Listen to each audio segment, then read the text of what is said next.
Hey guys, welcome to this Adobe Photoshop tutorial brought to you by Mind Media Metrics.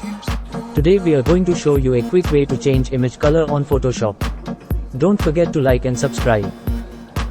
Here we are going to change the color of this blue t-shirt on the model. Now to do this, let's head to the adjustment layer, which is at the bottom right corner in the layers panel. Now let's select hue and saturation.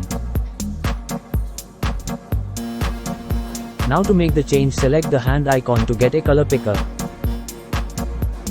Pick the color in the image you wish to change.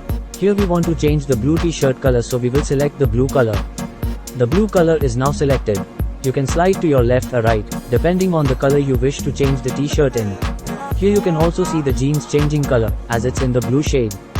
Remember, this color changing tip works on the color you select. So if you choose blue and there is another element in the image having a blue shade, it will change the color of that as well. I would like to make this a purple colored t-shirt. Looks great, doesn't it? If you found this quick tutorial helpful, don't forget to like and subscribe. We'll see you again in the next one. Until then, stay tuned and keep creating.